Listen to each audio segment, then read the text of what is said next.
जाओ, बैठ जाओ, आप भी बैठ जाओ, आप भी बैठ जाओ, पुलिस वाले भाई साहब आप भी बैठ जाओ। मेरे को 2.5 टप्पे की 2 मिनट की बात करनी है, क्योंकि लंबी करूंगा नहीं, ज्यादा करने में कोई फायदा नहीं, हल्के में समझ जाओ, कोई बहुत बड़ी बात। तो सबसे पहले बड़ी बात यह है कि जिस बात से वो भाई साहब ने खत्म किया, मैं वहीं से शुरू करता हूं। ओ भाई रुक जाओ यार, कार्यकर्ता महोदय सुनो महाराज, गौरव ने कुछ नहीं किया, बैठ जाओ। उन्होंने जो बात कही और आपने उनको जिस तरह से मंच पे बुलाया, हम हर साल किसी न किसी मंच पे किसी न किसी आईएएस को बुलाते हैं, लेकिन अगली बार वो नहीं आते। मैं ये पूछना चाहता हूं पूरे मंच से, पूरे देवधाम से, पूरे जयपुर के, पूरे राजस्थान के गुर्जर समाज के अफसरों से कि आज देवधाम जोधपुरिया में क्यों नहीं है?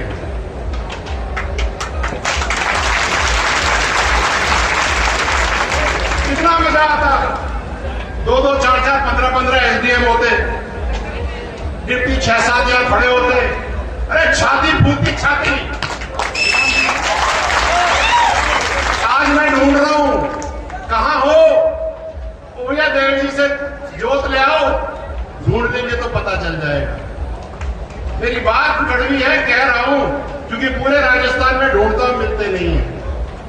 मिलते हैं तो छुपे छुपे, अरे सामने दिलेरी से काम करो, साथ में कंधे से कंधा मिलाओ। 72 लोग खत्म हुए, तभी तो तुमको नौकरी मिली।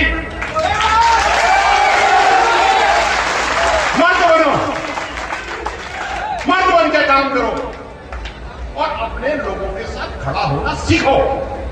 मैं खड़ा हूं, मैं कहता हूं दिलेरी से, हम सबका काम करते, लेकिन समाज पहले। मैं हर जगह पे एक बात कहता हूं, मैं फिर कहूंगा कि हमारे 73 शहीद हैं और सरकारी नौकरी में लगने वाले 15,000 हैं, और इन 15,000 से ताली मत बजाओ। सुनो मेरी बात, तुमको ऐसा लगेगा, दिल चीर जाएगी बात, कि जब 15,000 लोग सरकारी नौकरी में लगे तो 72 घरों में, 73 घरों में जाने में क्या जान निकलती है?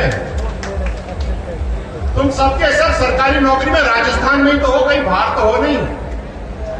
कोई भी आदमी कहीं भी नौकरी कर रहा हो, कम से कम एक शहीद का घर ज्यादा 50 किलोमीटर दूर होगा। तुम अपने परिवार को घुमाने के लिए गोवा ले जा सकते हो, एक संडे के दिन उठ के घर नहीं जा सकते। लानत! मैं सही कहके जा रहा हूं दादा, मेरी समाज की पीड़ा सबके सामने रख के जा रहा हूं। जो पीड़ा मैं देखता हूं, और कर्नल साहब का सपना हम सबको नौकरी दिलाने का था। आरक्षण उस व्यक्ति के लिए था जो पटरी पे ठंडी रात में, सर्दियों में फटी गली धोती पे बैठा था, लेकिन अभी उसके बच्चे को नौकरी नहीं मिली है साहब। वो संघर्ष अभी करना बाकी है। और छोड़ो, ओ भैया पढ़ लो, पीछे रह जा रहे हो सबके सब। छोरियां तुमसे आगे निकल रही है, ब्याह नहीं होंगे तुम्हारे। मैं सही कह रहा हूं? पढ़ लो, लिख लो, कुछ कर लो। तुम हंस रहे हो, हंसो मत, फिर बाद में दुनिया हंसेगी, इसलिए आप पढ़ लो। मेरा तो आप सबसे निवेदन है भैया, हाथ जोड़ के कह सकता हूं, क्योंकि अपने माँ बाप के बुढ़ापे का दर्द अगर तुम नहीं पढ़ोगे तो बन जाओगे।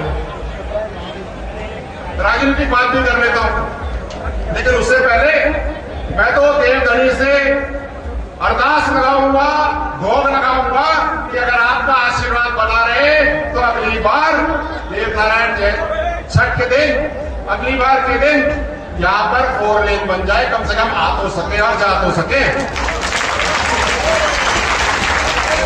ये देवधाम जोधपुर है हमारा इष्ट। हमें यहाँ पे आने में सोचना पड़ रहा है कि कैसे आए और कैसे जाए। तो भाई बैठ जाओ तुम लोग यार।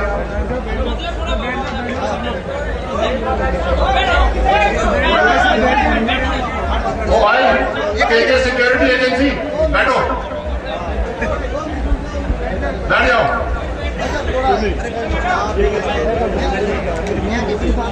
मैं एक बात और कहना चाहता हूं आप सबसे,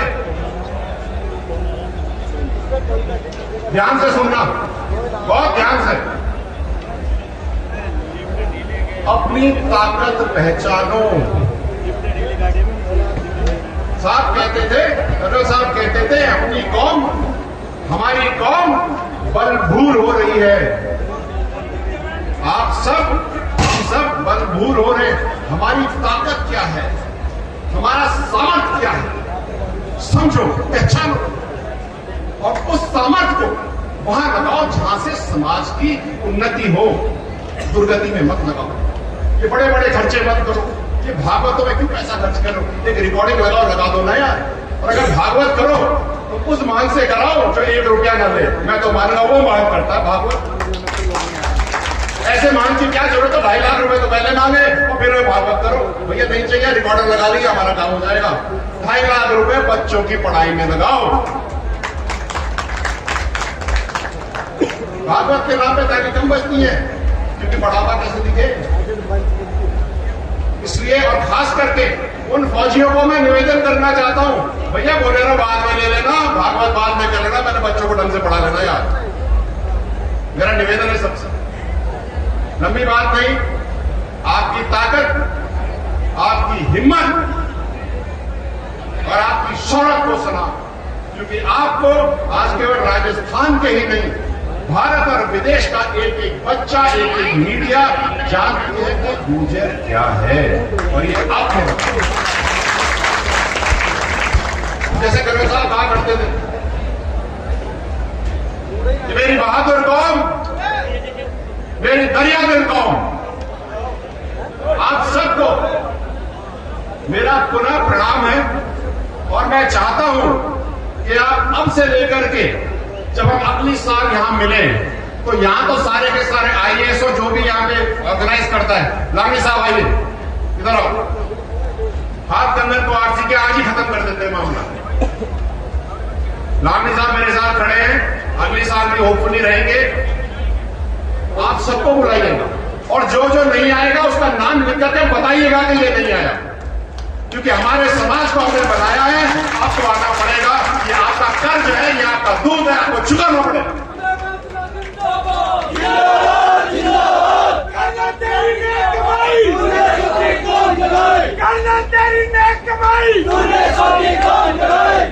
मेरे को साहब कह रहे कि हमने सबको कॉल किया मोस्टली, लेकिन आए नहीं। मैं ललकार रहा हूं भैया, अगली बार आ जाना, नहीं तो हम आएंगे फिर फुल्ले फटिया से। तो क्या मत जो का है वो, क्योंकि जिसको बनाया है गांव के लोगों ने, गरीब लोगों ने पटरी पे बैठ के अपने खून पसीने गैस लगा के सींच करके, वो अगर समाज के बीच में नहीं आएंगे तो लानत है। मैं दिल से कह रहा हूं, मैं कुछ पीड़ा बता दूं।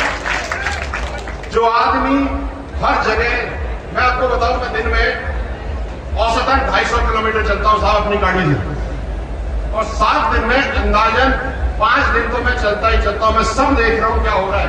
आज मैं बोल रहा हूं, आज मेरी पीड़ा उबल के सामने आ रही है, क्योंकि ये पिछले 7 सालों की पीड़ा है।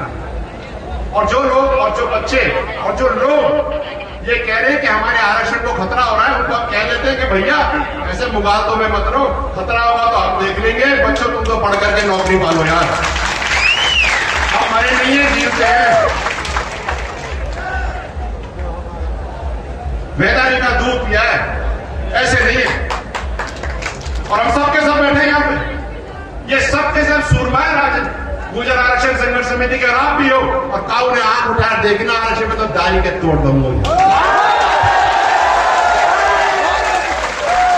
ज्यादा मैं कुछ कहूंगा नहीं, ज्यादा मैं कुछ कहूंगा नहीं, इशारा ही बहुत है।